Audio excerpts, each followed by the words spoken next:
నమస్తే, welcome to YOYO TV. Telangana రాష్ట్ర ముఖ్యమంత్రి రేవంత్ రెడ్డి గారు డిజిటల్ మీడియాని ఉద్దేశించి కొన్ని అనుచిత వ్యాఖ్యలు అయితే చేస్తూ ఉన్నారు. సో మరి ఆ వ్యాఖ్యలు మాట్లాడగల కారణం ఏంటి, మరి ఎవరు ఆ జర్నలిస్టులు, ఎవరు అసలైన జర్నలిస్ట్ కాదు, ఎవరు అసలైన జర్నలిస్ట్ అనే ఏదైతే మీటర్ అయితే పెట్టారో ఆ మీటర్ ఏందో మరి ఆ ప్రభుత్వం తేల్చాల్సి ఉంది. సో మరి అన్నిటి గురించి మాట్లాడదాం. మనతో పాటు మాట్లాడడానికి తెలంగాణ ఉద్యమకారులు, అదేవిధంగా తెలంగాణ క్రాంతిదళ అధ్యక్షుడు పృథ్వీ యాదవ్ అన్న ఉన్నారు. అన్న నమస్తే. జై తెలంగాణ. రైట్. సో ఎందుకంటే రాష్ట్రంలో జై తెలంగాణ అనడానికి చాలా మంది మోమాట పడుతున్నారు. సో మనం తెలంగాణ బిడ్డలం అందం. సో నా జీవితం అంతా జై తెలంగాణ అనుకుంటూనే తిరిగిన. తెలంగాణ వచ్చినాక కూడా మళ్ళీ తెలంగాణ అనే ఎందుకు అంటున్నావు అని కూడా చాలా మంది అన్నారు. కానీ అది నేను సచ్చదాకా అంటూనే ఉంటా. అది అనాల్సిందే, సమస్యనే లేదు. సో అంటే ప్రధానంగా 2 రోజుల క్రితం జరిగిన ఒక వ్యాఖ్యలు ఏదైతే ఉన్నాయో రేవంత్ రెడ్డి గారు మాట్లాడినవి, సో ఎట్లా వస్తారు అంటే జర్నలిస్టులని పట్టుకొని కొన్ని వ్యాఖ్యలు చేస్తూ ఉన్నారు. సో మీరు కూడా విన్నారు, నేను విన్నా, తెలంగాణ రాష్ట్రంలో ఉన్న వాళ్ళందరూ విన్నారు. సో ఎంతవరకు కరెక్ట్ అంటారు అట్లా అనడం? ఆయనకు ముఖ్యమంత్రి కాగానే మరి ఆయన ఏమనుకుంటుండేమో, తెలంగాణకు రాజు అనుకుంటుండా, మరి చాలా అవమానకరంగా వాడు వీడనే ఉచ్చారణ చేసుకుంటూ చాలా చిన్నగా ఆవారగాన్ల లెక్క అని అనడు, కాలు మీద కాలు వేసుకొని సీనియర్ల ముంగట కూర్చుని అన్నాడు. డిజిటల్ మీడియా అని చెప్పని మాట్లాడి డిజిటల్ మీడియాకి నీ ప్రోగ్రామ్కి ఎంట్రీ లేదు. సో అందులున్నోళ్ళను ఎవరి గురించి అంటే జర్నలిస్ట్ అని వాడే పక్కకు పెట్టుకొని వాళ్ళ తాతేదో వాళ్ళ నాయన లేదో జర్నలిస్ట్ అయినట్టు వీడేదో పెట్టుకొని తిరుగుతున్నాడు. అంటే జర్నలిస్ట్ అంటే అది సర్నేమ్ కాదు నాయన, అది మనకు వృత్తిపరంగా వచ్చేది. ఇలా వృత్తిపరంగా నిన్ను ముఖ్యమంత్రి చేస్తే నువ్వు ముఖ్యమంత్రి అయినావు, లేకపోతే మంత్రి అయితే మంత్రి అవుతారు. జర్నలిజంలో ఉన్న వాళ్ళు జర్నలిజం అవుతారు. నాయన ఏదైతే ఉంటది, మరి మీ నాయన ఏంటిది, మీ తాత ఏంటిది అని జనం అడుగుతున్నారు. మరి అదే అడుగుతా అనుకున్నా. అంటే ముఖ్యమంత్రి అవ్వాలంటే తాతలు నాన్నలు ముఖ్యమంత్రి అయితేనే ముఖ్యమంత్రి అవ్వాలని రూల్ ఉందా అన్న? ఇక్కడ అట్లేం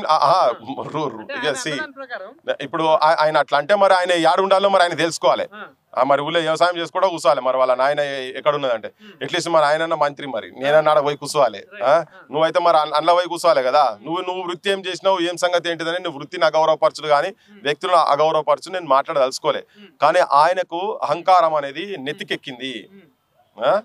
ఏమంటారు కదా, బాగా అధికారం వస్తే అని మెదడు మోకాళ్ళల్లో ఉన్నది అన్నట్టుగా ఇప్పుడు ఈయన మెదడు మోకాళ్ళలో పోయిందేమో నాకు తెలుస్తలేదు. కానీ అన్ని పిచ్చి కూతలు కూస్తున్నాడు. అహంకారపూరితమైనటువంటి మాటలు మాట్లాడుతారు. కాలు మీద కాలు వేసుకొని కూర్చున్నాయి అనుకో. ఇప్పుడు సోషల్ మీడియాలోకి అయితే ఎంట్రీ లేదు. ఒకవేళ జూనియర్ సీనియర్ అని అంటే, ఒకవేళ ఆ పదం కాడికి వస్తే జూనియర్ సీనియర్లల్లా అసలు నువ్వే నీ సీనియారిటీ ఏందో నీ వాళ్ళే చెప్పిండ్రు. మరి నువ్వు ఆడుండాలి, మరి నువ్వు ఆ పార్టీలో ఆడుండాలి. అసలు రాజకీయంలో నువ్వు నీ పార్టీలో ఉన్నోళ్ళు, నీ కాంగ్రెస్ పార్టీలో ఎక్కడున్నోళ్ళు, నువ్వు ఎక్కడ ఉండాలనేది అయితే క్లియర్ అర్థమవుతుంది. నువ్వు వేరే పార్టీలు ఉండి మళ్ళీ ఇంట్లోకి వచ్చినావు. 2 కళ్ళ సిద్ధాంతము తెలంగాణని బద్ద వ్యతిరేకిస్తున్నట్టు పార్టీలకి వెళ్ళి వచ్చి ఇక్కడ కూర్చొని నీ పార్టీలో చెప్పారు 50 కోట్లు ఇస్తే ఈయన PCC ప్రెసిడెంట్ అయిన చెప్పి నీ పార్టీలో చెప్పారు. మేము చెప్పుడు కాదు, నీ పార్టీలో చెప్పారు కదా నాయన. మరి ఆ సీనియర్ జూనియర్ కాడికి వస్తే మరి నువ్వు ఆడుండాలి, నువ్వు ఏ పొక్కల వండాలి చెప్పరాదు. చంద్రబాబు ఇక్కడ సందుగలైన చీకట్ల బంగ్లా ఉంటే అందులో పోయి కూర్చోవాలని, యోగా చేసుకుంటా కూర్చోవాలి, చేతులు కట్టుకొని కూర్చోవాలి చీకట్ల. అట్లా ఉండాల్సిన వ్యక్తి నువ్వు ఇంట్లోకి వచ్చి నువ్వు ఇక్కడికి వచ్చినావు. నువ్వు కాలు మీద కాలు వేసుకొని జూనియర్లు సీనియర్లు అంటారు. మా కంఫర్ట్గా కూర్చుంటే ఎవరైనా కూర్చున్నారేమో భయ్, వాళ్ళకి ఉండేది ఉంటే సీనియర్లు చెప్తారు కదా, నీకు ఎవరైనా వచ్చి కంప్లైంట్ చేసిండా, నీ గవర్నమెంట్లో ఎవరైనా ఇచ్చిండా, ఇగో నా వాడు జూనియర్ నాకు రెస్పెక్ట్ ఇస్తలేడు, ఇగో నేను ఇంత సీనియర్ను, నేను పలాని పెద్ద పేపర్లో చేసిన నాకు ఇట్లా ఇస్తలేడు అని చెప్పి నీకు పోలీస్ స్టేషన్లోకి వచ్చి ఎవరైనా కంప్లైంట్ ఇచ్చిండా, ఇస్తే చూపిమని చెప్పు. దాన్ని నువ్వు పోలీస్ మంత్రిగానే మాట్లాడుతున్నా అంటే నువ్వు కేసు పెట్టు. మరి అట్లేమన్నా నువ్వు నీ రూల్ ప్రకారంగా అట్లేమన్నా కూర్చోద్రా భయ్, కాలు మీద కాలు వేసుకొని అట్లా కూర్చుంటారా అని చెప్పి నీ రూల్ పొజిషన్ ఉంటే చెప్పు. వాడి నవస పెడతలేడు అని చూస్తుంటే నీకే మొదలు అనిపిస్తుంది కావచ్చు, వాడు నాకు నవస పెట్టాలి, వాడు నాకు ఎందుకు పెడతలేడు అని చెప్పి నీకే లోపల అనిపించి నువ్వు అట్లా ఫీల్ అవుతున్నావు. ఎందుకంటే నీకు అహంకారం ఉంది కదా. నేను చూడంగా పెద్దసారి వచ్చి నేను నవస పెట్టుకుంటూ కూర్చుంటా చూడన్నా. వాడు ఎవరి ఇండివిజువాలిటీ వాళ్ళది భయ్. నువ్వు బయట దేశాలు ఇటు దేశాలు అన్ని తిరుగుతున్నావు, అక్కడ ఏ కల్చర్ ఉన్నది ఏందనేది తెలియదా? ఆడ మంచి ప్రైమ్ మినిస్టర్షిప్లు చేసిన వాళ్ళు ఉట్టిగా మాళ్ళల్లో వచ్చి కాస్ట్కోలలో వచ్చి షాపింగ్ చేస్తూ ఉంటారు బయట దేశాలలో. ఈయన పోయి ఏం చూసేస్తుండో మాకు అయితే అర్థమైతలేదు. పోనీ ఈయన వీళ్ళేదో పెద్ద రాచరిక కుటుంబంలోకి వచ్చినోడు కూడా కాదు, మళ్ళీ ఈయన వచ్చినోడు కాదు. ఈయన పోనీ అటువంటి ఏమైనా ఆనవాళ్ళు ఉన్నాయని ఇప్పుడు నువ్వు కనిపించగానే చెప్పులు తీసి ఎట్లా పట్టుకొని, లేకపోతే చెప్పులు తీసి ఎట్లా పట్టుకొని తిరగాల ఇందిగా. ఈయన వచ్చిండ్రా, ఓ మహారాజు వచ్చిండు, మొత్తం గుర్రాల మీద సైన్యంతో వచ్చిండు నాయన అనుకొని నీ ఎస్కాట్ చూసి భయపడాలా అయింది. సో ఇదేంటంటే ఇవన్నీ తలకాయలేని ఒకటి బిల్డప్ చేసుకుంటున్నా. ఆయనకు లేని దాన్ని ఒక ఊహించుకొని నేను ఎక్కడో ఉన్నా అనే ఒక భ్రమలలో బతుకుతున్నాడు ముఖ్యమంత్రి రేవంత్ రెడ్డి. ఇప్పుడు కాళ్ళ మీద కాళ్ళు వేసుకునే దాని గురించి, జూనియర్ సీనియర్ అనే దాని గురించి ఒక మాట గుర్తు చేస్తాను. ఎందుకంటే గతంలో అయితే కాంగ్రెస్ ప్రభుత్వం అధికారంలో వచ్చిన తర్వాత ఒక గుళ్ళో బట్టి విక్రమార్క గారు కావచ్చు, కోమటిరెడ్డి వెంకటరెడ్డి గారు కావచ్చు, ఇదే రేవంత్ రెడ్డి గారు కావచ్చు, మరి ఆ ఫోటో సినారియో చూసుకుంటే మరి అప్పుడు ఏమనాలి మనం? అంటే యాజ్ ఎ జర్నలిస్ట్ అంటే అడుగుతున్నా నేను ఒక ప్రశ్న లాగా, దీనికి ఏం చెప్తారమ్మా? నేను ఏమంటున్నా అంటే ఆయనకు కొద్దిగా దిమాగి హాలత్ ఠీక్ లేదో అనిపిస్తుంది నాకు కొద్దిగా. ఆయనే తన చేసినటువంటి తప్పులను చూసుకోలేక ఆయన ఈ సోషల్ మీడియా మీద ఏడుస్తున్నాడు. ఎందుకు ఏడుస్తున్నాడు అంటే ఇలా సోషల్ మీడియా అంటే ఆయన మెయిన్ స్ట్రీమ్ మీడియాను మేనేజ్ చేసుకోగలుగుతున్నాడు. మేనేజ్ చేసి ఇప్పుడు మెయిన్ స్ట్రీమ్ మీడియా ఇక్కడ నిరుద్యోగుల సమస్య గురించి ఒకసారి ఆయన టోకన్ ప్రొటెస్ట్ చూపించి వదిలిపెడుతుంది. కానీ ఆ సమస్యను డీప్ గా పోయి అనలైజ్ చేసే సిచ్యువేషన్ లేదు, అది చూపిస్తలేదు. ఇలా అమరుల కుటుంబాలకు నువ్వు ఎందుకు ఇయ్యలేదని చెప్పని సోషల్ మీడియాలో మా బోటలో మాట్లాడితే మీరు చూపిస్తున్నారు, మెయిన్ స్ట్రీమ్ మీడియా చూపియదు. ఇవాళ ఉద్యమకారులకు 100 రోజులలో రాగానే 250 గదాల భూమి ఇస్తా అంటివి, 25,000 రూపాయలు నెలకి ఇంటికి ఇస్తా అంటే వాళ్ళందరూ మీటింగ్లు పెడుతున్నారు. ఆ మీటింగ్లలో చూపించడం ఎవరు చూపిస్తున్నారు? చూపించడం ఓన్లీ సోషల్ మీడియా చూపిస్తుంది. ఇలా నీళ్ళ దొంగలే అన్నంటే అది సోషల్ మీడియా చూపిస్తుంది. స్కామ్లు ఎక్కడ ఉన్నాయంటే సోషల్ మీడియా చూపిస్తుంది. భూములు దొంగతనం చేసిర్రా నాయన అంటే అడవై నీ మెయిన్ స్ట్రీమ్ ఛానళ్ళు వాళ్ళ దగ్గర ఏజెంట్లుగా పనిచేస్తున్నారు పెద్దల దగ్గర, అవి సోషల్ మీడియా చూపిస్తున్నాయి. ఎన్ని చెర్లు కబ్జా గురైనాయి సోషల్ మీడియా చూపిస్తున్నది. ఏడ ఊర్లో ఏ సమస్య ఉన్నది సోషల్ మీడియా చూపిస్తున్నది. మెయిన్ స్ట్రీమ్ మీడియా ఏంటిది? అన్ని రాజకీయ పార్టీలకు అమ్ముడు పోయి ఇప్పుడు ఒక ఛానల్ ఉన్నది. అంతకుముందు ఆయన బీజేపీలు ఉండే బీజేపీ జెండా చూపించింది, తర్వాత కాంగ్రెస్ వస్తే కాంగ్రెస్ జెండా చూపించింది, బీఆర్ఎస్ అంటే బీఆర్ఎస్ జెండా, కేసీఆర్ ఉత్తముడు చాలా గొప్పోడు తీసుకుమారుతా అయినా పచ్చిసుకుమారుతా అని. సో ఇట్లాంటి సోషల్ మీడియాలో ఉన్నటువంటి ఛానళ్ళు ఉన్నట్టుగా జనం సమస్యలు చూపిస్తుంది. కాబట్టి ఇవాళ సర్పంచ్లు ఆత్మహత్య చేసుకుంటారు నాయన అని చెప్పి ఊర్ల పంట పోయి చూస్తుంటే సోషల్ మీడియా కనబడుతున్నది, మెయిన్ స్ట్రీమ్ జిల్లా కనబడతలేవు ఇవన్నీ.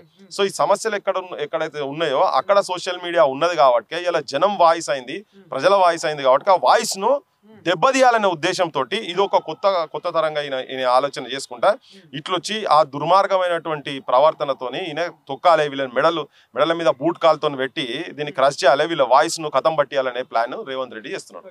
అంటే ఇప్పుడు గతంలో కూడా ఇప్పుడు దాదాపు చూసుకుంటే 2-3 రోజుల క్రితం కూడా మీరు కూడా కొన్ని నియోజకవర్గాల్లో వెళ్ళి కూడా ప్రజల సమస్యలపై మాట్లాడడం జరిగింది, స్కూళ్ళలో వెళ్ళదు. మరి అక్కడ ఏ మెయిన్ స్ట్రీమ్ మీడియా కావచ్చు ఇట్లాంటి తప్పుల మీద మనం ప్రశ్నిస్తూ ఉంటే అంటే తప్పులు చూపించకూడదా ప్రజలకి?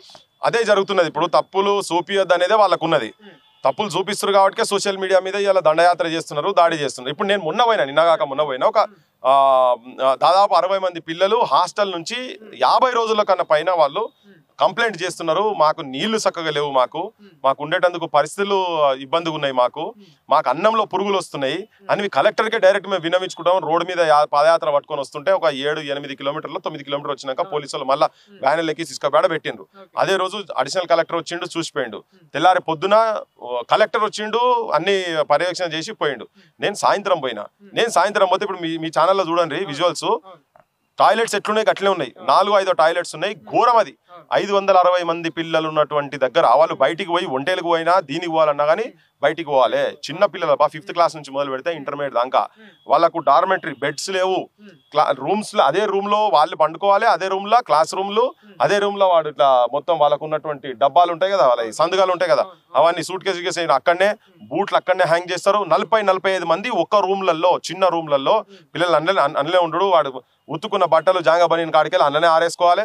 ఒకవేళ బయట ఆరేసి చేస్తే గోపాల్ రెడ్డి అంటుడట, వాడు అక్కడ ఓనరట, దాని ప్రెమిసెస్ ఓనరట, వాళ్ళు లిటరల్గా వచ్చి కొట్టుడు, పిల్లలను కొట్టుడు. వానికి అసలు ఇప్పుడు కిరాయికి ఇచ్చిన తర్వాత వాడికి రావద్దు కదా, కిరాయి బంగ్లాలు ఉన్నాయి. ఈ పొంగనాల మనిషి పోజులు కొట్టుకుంటా పెద్ద అడ్వర్టైజ్మెంట్లు ఇచ్చుకుంటా మొత్తం స్కూల్స్ మొత్తం కడుతున్నా అన్నాడు కదా, మండలానికి ఒక స్కూల్ కడతాను, ఇంటిగ్రేటెడ్ స్కూల్స్ అని పెట్టి కథలు పెట్టిండు కదా, దాన్ని పబ్లిసిటీ చేసుకొని పెడుతున్నాడు. ఒక్క బడని ఎక్కడ కట్టేది ఉంటే పబ్లిసిటీ పెట్టి చూపించాలి. కానీ అడ్వర్టైజ్మెంట్స్ మాత్రం మీకు హైదరాబాద్ లో యాడ్ వినంగా అడ్వర్టైజ్మెంట్ కనబడుతున్నాయి. ఆ పైసలు పెడితే వాళ్ళకి అక్కడ టాయిలెట్లు వస్తాయి, అన్ని వస్తాయి. వాడు కొట్టుడట, పిల్లల బట్టలు తీసి బురదలేసి తొక్కుడు, పిల్లలు బదాట్ల స్నానం చేసుడు, ఇది చాలా ఘోరంగా అవమానకరంగా. ల్యాబులు లేవు, ఏం లేవు. ఇటువంటి అన్ని ఇప్పుడు మేము పంపించినాం, మేము మీకు పంపించినాం, మీరు టెలికాస్ట్ చేస్తారు, వాళ్ళు టెలికాస్ట్ చేయరు. అందుకని ఇప్పుడు ఇవన్నీ అండి అచ్చా ఈ పృథ్వీరాజ్ అన్ని బడులని తిరుగుతున్న వాటికి ఇవి చూపించొద్దు.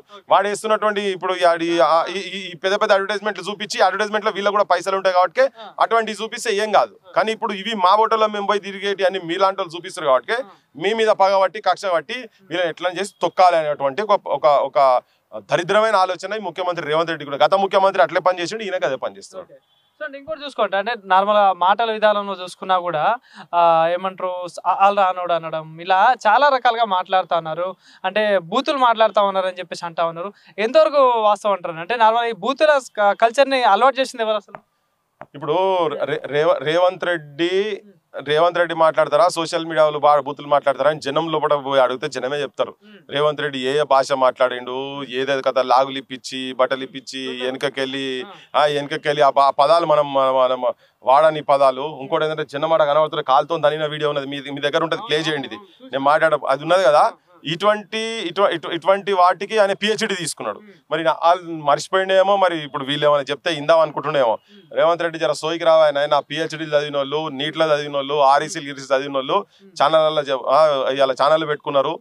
కొంతమంది ఇక్కడ కాదు బయటి దేశాల నుండి కూడా నా తెలంగాణ ప్రాంత ప్రజలకు వాస్తవాలు తెలియజెప్పాలనే ప్రయత్నం చేస్తున్నటువంటి వాళ్ళు కూడా కొంతమంది అటువంటి పనులు చేస్తున్నారు. అందరు చదువుకొని చాలా మంది ఏంటంటే తెలంగాణ మూమెంట్లో తిరిగి క్రష్ అయిపోయి ఆ సమస్యలు పరిష్కరింపబడక అమెరికాలకు అక్కడిక్కడ పోలేక అట్లీస్ట్ మనం జనం వాకుగానన్నా ఉందాము, జన సమస్యలన్నా ప్రజలకు తీసుకుపోదాం, జనాన్ని చైతన్యవంతం చేద్దాం, రాజ్యాన్ని ప్రశ్నిస్తాం, రాజ్యాన్ని కరెక్షన్స్ చేసుకునేటట్టుగా వాళ్ళని ఒక దారిలో పడేద్దామని చెప్పని ఒక ఆలోచనతో నడుపుతున్నటువంటి వాళ్ళే చాలా మంది ఉన్నారు.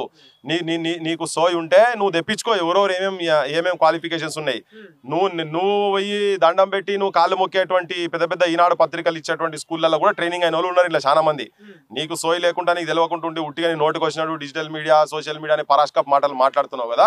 కానీ అవి ఇక్కడ సోషల్ మీడియా కావచ్చు, ఈవెన్ సోషల్ మీడియా చూస్తున్నటువంటి జనాలకు కావచ్చు, వాళ్ళ సమస్యలు చూపిస్తున్నటువంటి ప్రజలకు కూడా వాళ్ళని గుండె మీద కాలుతో తన్నినట్టు అవుతుంది. నీకు తెలుస్తలేదు, నువ్వు సోయికి రా. నిన్ను మాత్రం జనం అయితే రిజిస్టర్ చేస్తున్నారు, నీ పాపాల లెక్కలు ఇది లెక్కలు నడుస్తుంది. జర్నలిజం చేసినోడే జర్నలిస్ట్ అవ్వాలని రూల్ పెడితే మరి ఎమ్మెల్యే అవ్వాలనుకుంటే ఏం కోర్స్ చేయాలి? మరి అది కూడా చెప్తే బాగుంటది. అట్లా అనుకుంటే ఇప్పుడు చదువుతోటి తగ్గట్టుగానే అనుకుంటే ఇప్పుడు ఈయనకన్నా చదువుకున్న వాళ్ళు చాలా మంది ఉన్నారు కదా. అందులో నీ మంత్రిమండలిలో ఉన్న దామోదర్ రాజనరసింహ ఇంజనీరింగ్, తర్వాత బట్టి విక్రమార్క గారు సెంట్రల్ యూనివర్సిటీ స్టూడెంట్, ఇప్పుడు ఈయన శ్రీధర్ బాబు కూడా సెంట్రల్ యూనివర్సిటీ స్టూడెంట్, ఫ్యామిలీ అందరూ కూడా చదువుకున్న వాళ్ళే. అసలు నీకున్న అర్హత ఏంటిది అంటే నువ్వు బ్యాగింగ్ బ్యాచ్, ఇది బ్యాగ్ క్యారింగ్ బ్యాచ్ వాళ్ళకు రావాలి అంతే కదా. అంటే మీరు ఇక్కడ సంపాదించాలని నీ పార్టీకి ఢిల్లీ దాకా ఎవడెక్కువ పైసలు సంపాదిస్తే నీ అర్హత గది అన్నట్టు అక్కడికి వెళ్ళే కదా. ఒకవేళ నిజంగానే ఆయనకే కనుక ఉండేది ఉంటే నువ్వు పార్టీ ఎందుకు మారినా అందులో ఉండనుంటివి, అందులో ఉండి నీ దమ్మేందో చూపియని ఉంటివి. నీకు అంత పతార లేదు, నీకు అంత సీన్ లేదు రేవంత్ రెడ్డి. నువ్వు చాలా ఊహా ప్రపంచంలో ఉంటున్నావు. ఏదో గనిమత్లా నువ్వు గఫ్లత్లో ముఖ్యమంత్రి అయినావు, మా ఓటర్లో అంతా అప్పుడు సైలెంట్ ఉండేప్పటికే నువ్వు ముఖ్యమంత్రి అయినావు. లేకపోతే నిన్ను అందులోనే పక్కకే ఉన్నది కదా టీడీపీ ఆఫీస్, అందులోకి బయటకు కూడా రాకపోదు నువ్వు. మా వాళ్ళు తెలియక ఏదో పాపం పోని యంగ్ మ్యాన్ వచ్చిండు ఇట్లా అని చెప్పి తీసుకొని పోయి యూనివర్సిటీలకు తీసుకొచ్చి నిన్ను ఎత్తుకొని చేసి నిన్ను అటు తీసుకొచ్చేప్పటికే నీకేదో అట్లా ఏంటంటే తెలంగాణలో యాక్సెప్టబిలిటీ వచ్చింది. లేకపోతే అంత సీన్ నీకు లేదు. ఇప్పటికీ కూడా నువ్వు చంద్రబాబు ఏజెంటువే. నువ్వు బరాబర్ నువ్వు ప్రూవ్ చేసుకుంటున్నావు, నువ్వు ప్రూవ్ చేసుకుంటున్నావు. చంద్రబాబు అడుగు జాడలనే నువ్వు నడుస్తున్నావు కాబట్టి అదే స్కూల్లో ఉన్నావు నువ్వు స్కూలు కాలేజీ వేరు, నౌకరు ఇక్కడ అంటున్నావు కదా. కానీ నీ అన్ని ఒకటేనాయన, నీ మెయిన్ ఉద్దేశం పైసలు సంపాదించడం, తెలంగాణను దోపిడీ చేస్తున్నావు, దోసుకుంటున్నావు అంతే.